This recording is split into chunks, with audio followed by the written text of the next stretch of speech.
آیت اللہ عبد الکریم کشمیری کہتے ہیں کہ دیکھو اگر مالی مشکل ہے، اگر رزق میں تنگی ہے، اگر بچوں کی شادی نہیں ہو رہی، اگر کوئی بھی مشکل ہے تو ہر روز ایک مرتبہ پڑھو اور امام محمد تقی علیہ السلام کو مولا کو تحفہ کرو، مولا کو ہدیہ کرو۔ بسم اللہ الرحمن الرحیم۔ ایک شخص آ گیا چھٹے سرکار کے پاس، اس نے کہا جی قبلہ وہ زندہ تو ہم نہیں کر سکتے، زندہ اللہ کرتا ہے، مگر یہ آیت کہہ رہی ہے ومن احیاہا، جس نے ایک انسان کو زندہ کیا تو ہم کیسے زندہ کریں گے؟ تو مولا نے فرمایا یہاں زندہ کرنے سے مراد یہ ہے اگر کوئی گمراہ تھا، اگر کوئی بے نمازی تھا، اگر کوئی شرابی تھا، اگر کوئی زناکار تھا، اگر کوئی بے حجاب و بے حیا تھی، اگر کوئی مسجد و امام بارگاہ سے دور تھا، مگر تم نے کوشش کی اس گمراہ کو نمازی بنایا، اس بے نمازی کو نمازی بنایا، اس بے روزے دار کو روزہ رکھنا سکھایا، اس بے حجاب و بے حیا کو با حیا بنایا، تو تم یہ نہ سمجھنا، شاید تم سمجھو، شاید دنیا والے کہیں کہ تم نے ایک کو ہدایت دی ہے، مگر میں اللہ لکھ دوں گا اس نے انسانیت کو بچایا ہے۔ دیکھیے یہ پیغام ہے اسلام کا پیغام، جیسے وہاں قتل میں ایک انسان کا قتل، ایک بے گناہ کا قتل پوری انسانیت کے قتل کے برابر، اور یہاں بھی ارشاد ہوا تم نے ایک کی ہدایت کی، تم نے ایک گمراہ کو بچایا، تم نے ایک گمراہ کو صحیح راستہ دکھایا، تو کیا ہوگا؟ اللہ تمہیں یہ ثواب دے گا گویا تم نے پوری انسانیت کو بچا دیا۔ اچھا اب آج کل کا زمانہ تھوڑا سا عجیب و غریب ہے نا، البتہ اس پہ کل گفتگو کریں گے، آئندہ مجالس میں گفتگو کریں گے کہ امر بالمعروف صرف مولوی کا کام نہیں، یہ ہر انسان کا کام ہے۔ مولا حسین نے تھوڑی کہا تھا کہ میں شہید ہونے جا رہا ہوں تاکہ صرف مولوی امر بالمعروف کریں، مولا نے کہا نانا کی امت کے لیے شہید ہو رہا ہوں، یعنی یہ جتنے امتی ہیں شیعہ ہوں یا سنی سب پہ امر بالمعروف واجب، اور یہی تو حدیث یہ آیت بتا رہی ہے، زندہ کرنا امر بالمعروف کے ذریعے سے، کسی گمراہ کو ہدایت دینا، کسی بے نمازی کو نمازی بنانا۔ مگر آج کل کا زمانہ ہے کچھ عجیب و غریب، آپ کسی اور کے پاس چلے جائیں اس کو نصیحت کریں تو ناراض ہو جاتا ہے، کہتا ہے none of your business, it's my personal life، یہ میری پرسنل زندگی ہے، تیرا کیا جائے۔ وہ آج کل وہ خواتین نعرے لگاتی ہیں، کیا کہتی ہیں؟ میری مرضی وہ میرا جسم، ابھی تمہارا کیا جائے۔ کسی نے نصیحت کر دی کہ بھائی بے حجاب کیوں پھر رہی ہو، تو کہتی ہیں کہ تم دیکھ کیوں رہے ہو، تم مجھے نہ دیکھو، میں اپنی مرضی پہ چلوں گی۔ تو باہر نصیحت کرنے کی یہ مسائل تو ہیں جو ہم مولوی دیکھتے ہیں کہ جب کبھی کسی جگہ پہ نصیحت کر لی،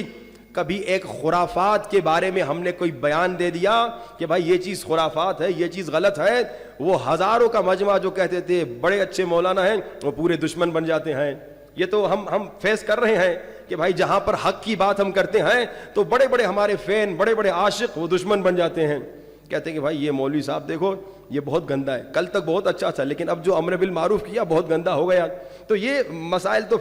فیس کرنے ہوتے ہیں، لیکن اب عوام میں شاید، البتہ جیسے میں نے کہا کل گفتگو ہوگی، پرسوں گفتگو ہوگی، آخری مجلس میں بھی گفتگو ہوگی کہ واجب ہے عوام پر امر بالمعروف کرنا، مگر کیونکہ عوام میں اتنی ہمت نہیں ہوتی، کہتے ہیں اپنی نوکری کریں اور جناب زندگی گزاریں، بزنس کریں اور چلے جائیں دنیا سے، تو ان عوام کے لیے ایک کمال کا طریقہ کہ دیکھو یہی ومن احیاہا فکأنما احیا الناس جمیعا، جس نے ایک انسان کو زندہ کیا گویا اس نے پوری انسانیت کو بچا دیا۔ ٹھیک ہے ابھی تم امر بالمعروف باہر نہیں کر سکتے، یا ہمت نہیں ہے یا طاقت نہیں ہے، تو ایک کام کر لو، اللہ نے تمہیں بچے دیے ہیں، بیٹا دیا ہے، بیٹی دی ہے، انہی کو نیک نمازی بنا دو، اللہ لکھ دے گا تم نے انسانیت کو بچا دیا۔ اللہ کتنا مہربان، تمہارا اپنا بیٹا، اچھا بچے کی تربیت کرو گے، بچے کو نیک نمازی بناؤ گے، بچے کو مومن بناؤ گے، فائدہ بھی تمہارا، انشاءاللہ آئندہ مجالس میں بیان کروں گا کہ جب آپ بچے کی نصیحت کریں گے، جب بچے کی تربیت کریں گے، فائدہ آپ ہی کو ہوگا۔ اب اللہ نے آسان ایک موقع دے دیا، لوگوں باہر تبلیغ نہیں کر سکتے، جو کرنا واجب ہے کرنی ہے، لیکن کوئی بات نہیں، پہلے گھر سے سٹارٹ کرو۔ یہ جو چھوٹے چھوٹے بچے اللہ نے دیے ہیں، یہ جو چھوٹی چھوٹی بیٹیاں دی ہیں، ان کو حجاب سکھاؤ، بچوں کو نماز سکھاؤ، مجلس میں لے کر آؤ، عزاداری سکھاؤ، رونا سکھاؤ۔ یہاں تم نے ایک کی ہدایت کی، ایک بیٹا تھا، ایک بیٹی کی ہدایت کی، اللہ لکھ دے گا نہیں نہیں اس کو ثواب وہ دو گویا اس نے پوری انسانیت کی ہدایت کر دی۔ اب دیکھیے اس موضوع پہ انشاءاللہ ان 4 دنوں میں آپ کی خدمت میں ہیں، اور موضوع اتنا امپورٹنٹ ہے، اتنا ضروری ہے کہ خدا کی قسم حدیثیں اتنی سخت ہیں اس موضوع کے متعلق کہ اگر کچھ ماں باپ اپنے بچوں کی تربیت سے غافل ہو جائیں، موضوع تربیت سے اولاد ہے، اگر کچھ ماں باپ اپنے بچوں کی تربیت سے غافل ہو جائیں، کیا مطلب؟ پیسے کمانے میں مست ہے، بیٹی موبائل پہ چیٹنگ کر رہی ہے، اسے کوئی فکر نہیں، پیسے کمانے میں مست ہے، بیٹا لڑکیوں سے چیٹنگ کر رہا ہے، اسے کوئی فکر نہیں، پیسے کمانے میں مست ہے، بیٹا نماز فجر پہ اٹھتا ہے یا نہیں اٹھتا اسے کوئی فکر نہیں، پیسے کمانے میں مست ہے، اسے یہ فکر تو ہے کہ میں پیسہ کماؤں، بڑا گھر بناؤں، بچوں کے لیے ہر لگژری لے کر آؤں، جناب کمال کا فریج لے کر آؤں، جناب میں کارپیٹ اور قالین لے کر آؤں، جناب میں اس کے کھیلنے کودنے کے لیے ہر قسم کا کھلونا تو لے کر آؤں، ان چیزوں کی فکر تو ہے، مگر بچہ نماز پہ اٹھتا ہے یا نہیں اٹھتا کوئی فکر نہیں، بچہ روزہ رکھتا ہے یا نہیں رکھتا کوئی فکر نہیں، بچی حجاب کرتی یا نہیں کرتی کوئی فکر نہیں۔ آج ہمارا عالم یہی ہے کہ نہیں کہ بھائی بچوں کو کہتے ہیں بچے اٹھو اسکول جانا ہے، بچے اٹھو اسکول جانا ہے، ماں باپ زبردستی اٹھاتے اٹھو اسکول جانا ہے۔ ایک صاحب نے کہا کتنے ماں باپ جس انداز سے اسکول کے لیے بچوں کو اٹھاتے ہیں نماز فجر کے لیے بھی اسی طرح اٹھاتے ہیں۔ ایک دوسرے مومن نے بڑا اچھا واقعہ کہا، جب ہم نے تربیت اولاد کا موضوع ہر جگہ یہی ہم گفتگو کر رہے ہیں، اس نے کہا قبلہ آپ کی بات بالکل صحیح ہے، ہم جب لیٹ نائٹ ہو جاتی ہے 12 بج جاتے ہیں 1 بج جاتے ہیں اور ہم بڑے گپ شپ کر رہے ہوتے ہیں، بچے جب اس وقت اٹھے ہوئے نظر آتے ہیں تو ہم بچوں کو کیا کہتے ہیں؟ بیٹا جلدی سو جاؤ کل اسکول جانا ہے۔ کہا 1-1:30 بج گیا، مہمان گھر پہ آئے ہوئے، گپ شپ چل رہی ہے، ہم بڑے ہیں تو بچہ بھی کھیل کود رہا ہے، ہم بچے کو کہتے بیٹا جلدی سو جاؤ کل اسکول جانا ہے۔ کہا میں نے کبھی نہیں سنا کہ کوئی باپ کہے کوئی ماں کہے بیٹا جلدی سو جاؤ صبح فجر کی نماز پہ اٹھنا ہے۔ یہ عالم ہے نا ہمارا، افسوس کی۔ اچھا آپ کا بچہ 2 دن 3 دن اسکول نہ جائے، آپ پریشان ہو جاتے ہیں کہ میرے بچے کے 3 دن اسکول کے قضا ہو گئے، مگر آپ کا بچہ پورا ہفتہ نماز فجر نہ پڑھے، کوئی فکر ماں باپ کو نہیں ہوتی۔ یہی خطرناک منزل ہے کہ روایت میں ملتا ہے قیامت کا دن ہوگا، ماں باپ لائے جائیں گے جو نیک نمازی، باپ ایسا نمازی کہ اس کی کوئی نماز قضا نہیں ہوئی، ایسا نمازی کہ مستحب نمازیں بھی پڑھتا رہا، ایسا روزے دار کہ سخت گرمی میں روزے بھی رکھتا رہا، اتنا نیک خمس کا پابند کہ ہر سال خمس بھی دیتا رہا، بڑا نیک نمازی۔ فرشتے کہیں گے مرحبا تو جنتی، مرحبا تو جنت میں جائے گا، مگر آواز قدرت آئے گی نہیں فرشتوں اسے جہنم میں ڈال دو۔ نمازی روزے دار خمس دے رہا ہے، حاجی جہنم میں، کیا وجہ؟ آواز آئے گی خود تو نماز پڑھتا تھا مگر بچے کو نماز نہیں سکھائی، خود تو روزہ رکھتا تھا مگر بچے کو روزے کا شوق نہیں دلایا، ہاں خود تو خمس دیتا تھا مگر بچے کو خمس دینا نہیں سکھایا۔ پھر ایک خاتون لائی جائے گی، روایت ہے قیامت کا دن ہوگا، ایک خاتون لائی جائے گی نیک نمازی مومنہ صالحہ با حجاب۔ اچھا حجاب بہت مشکل ہے، ہم مرد نہ چادر پہنتے ہیں نہ مکنا پہنتے ہیں، جب تھوڑی گرمی ہو جاتی ہے کہتے ہیں ہائے ہائے گرمی، ہائے ہائے گرمی۔ خواتین مکنا بھی پہنتی ہیں، چادر بھی اوڑھتی ہیں، مونٹو بھی پہنتی ہیں، نہ جانے کتنے کپڑے پہنتی ہیں تاکہ وہ باحجاب رہیں۔ حجاب ایک جہاد ہے، جو مومنات حجاب کرتی ہیں سلام ہو ان مومنات پہ جو باحجاب آتی ہیں۔ حجاب بہت مشکل کام ہے مگر پھر بھی مومنات جو حجاب کرتی ہیں جہاد کر رہی ہیں۔ اب اس طرح کی مومنہ لائی جائے گی، قیامت کا دن ہوگا، بہت محجبہ با حجاب۔ فرشتے کہیں گے مرحبا مومنہ تو جنتی، سخت ترین گرمی سبی جیکب آباد کی گرمی میں بھی تو حجاب کرتی تھی، ہاں تو پکی جنتی۔ لیکن آواز آئے گی اسے بھی جہنم میں ڈال دو،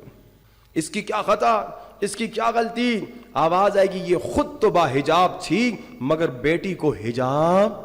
نہیں سکھایا۔ آج یہ حال ہے یا نہیں ماں باپ کا کہ خود تو بڑے نیک نمازی، مسجد میں تو خود آتے ہیں، مومنات خود تو حجاب کرتی ہیں مگر بچیوں کو نہیں سکھاتی۔ تو اے ماں باپ جو خود تو مومن بن گئے مگر آپ کی غفلت کی وجہ سے، آپ کی غفلت کی وجہ سے اگر آپ کا بچہ گمراہ ہو گیا تو یہ نماز پڑھنے کے باوجود، روزہ رکھنے کے باوجود، نیک صالح ہونے کے باوجود بھی وہاں نجات نہیں ملے گی بلکہ جہنم میں جاؤ گے، صرف اس لیے کہ آپ نے اپنے بچوں کی ہدایت، کیونکہ بچے جو آپ کے ہاتھ میں اللہ کی امانت ہیں،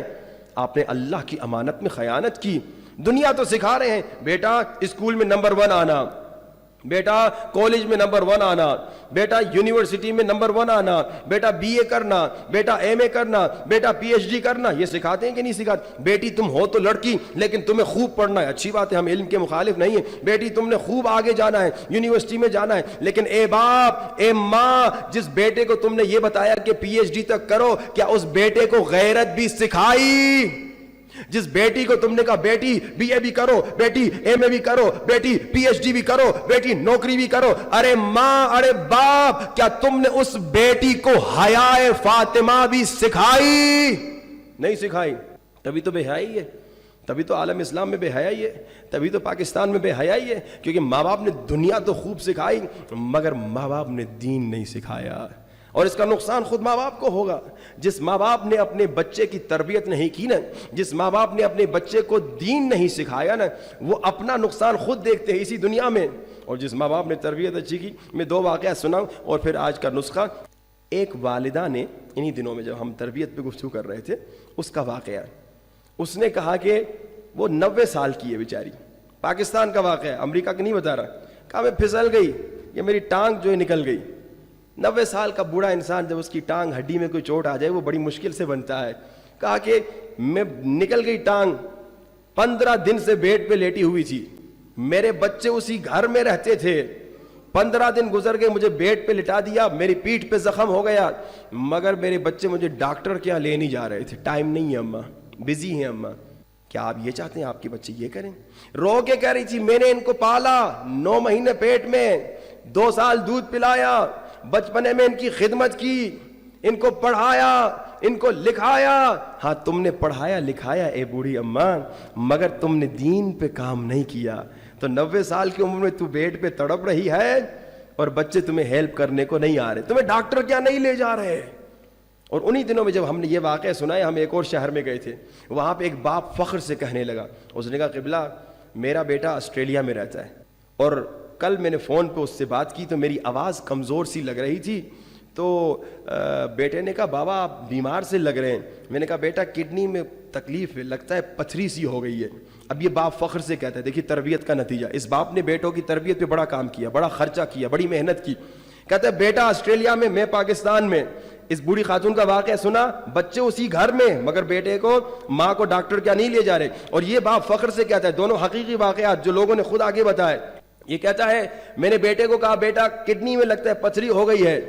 بیٹے نے کہا بابا آپ کو، میں یہ نہیں کہا کہ آپ خود ڈاکٹر کے ہاں چلے جائیے، کہا میں فلائٹ پکڑ کے آتا ہوں آسٹریلیا سے، آپ کو ڈاکٹر کے ہاں لے جاتا ہوں۔ تھوڑی سی بات اللوجیکل لگ رہی ہے کہ بھائی وہ $4000 کا ٹکٹ کر کے آئے، یہاں کسی کو فون کر دو کہ بھائی میرے بابا کو ڈاکٹر کے ہاں لے جاؤ۔ کہا نہیں بابا میں خود آتا ہوں،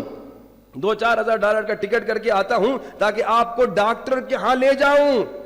باپ نے کہا بیٹا میں چلا جاؤں گا کسی کے ساتھ، تم خرچہ نہ کرو، پیسہ بہت خرچ لگ جائے گا، لیکن فخر سے کہہ رہا تھا، کہا میں نے منع کر دیا۔ لیکن جیسے بیٹے کو پتا چلا کہ مجھے تکلیف ہے، اس نے یہ نہیں دیکھا آسٹریلیا میں ہوں، اس نے یہ نہیں دیکھا $4000 خرچہ ہوگا، کہا بابا کو ڈاکٹر کے ہاں لے جانا میری ڈیوٹی ہے۔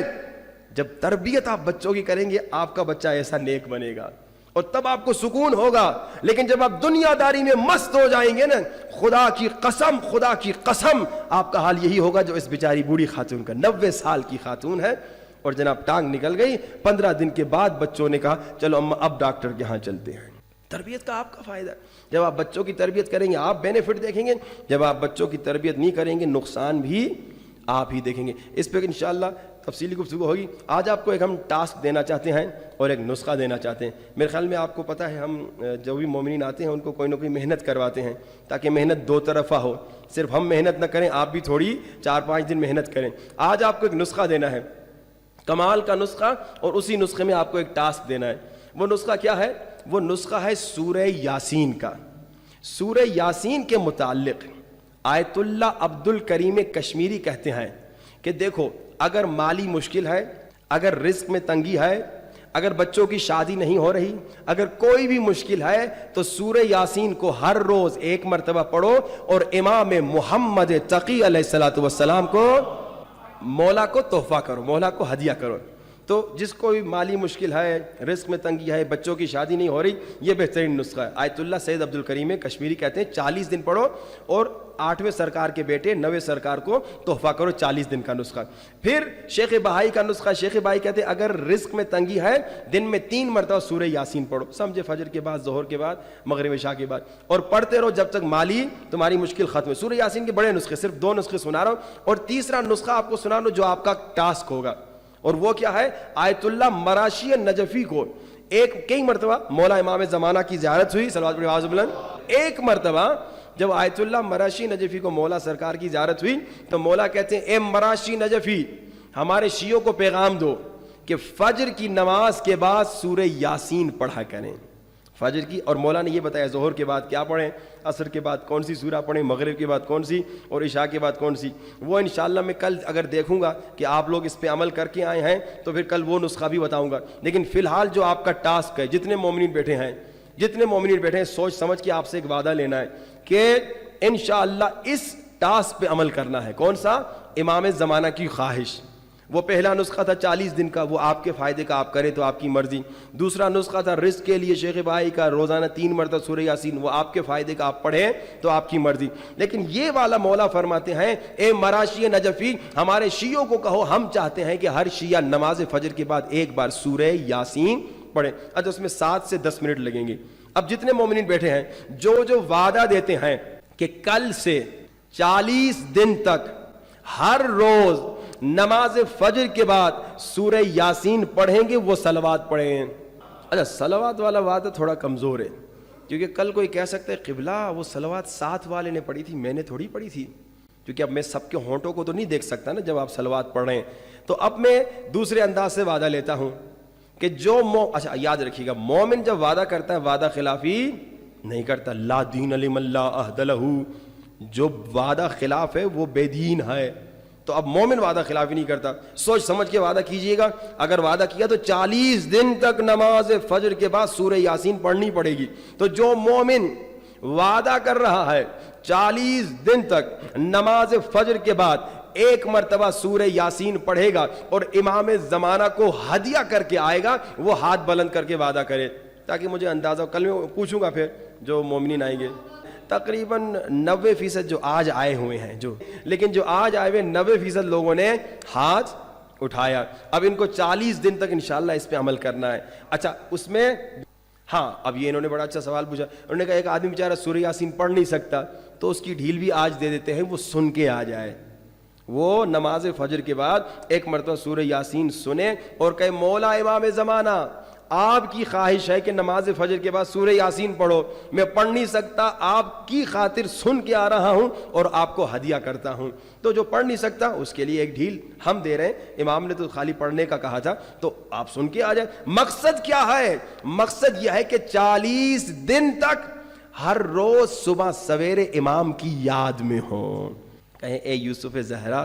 آپ کی خواہش تھی نا،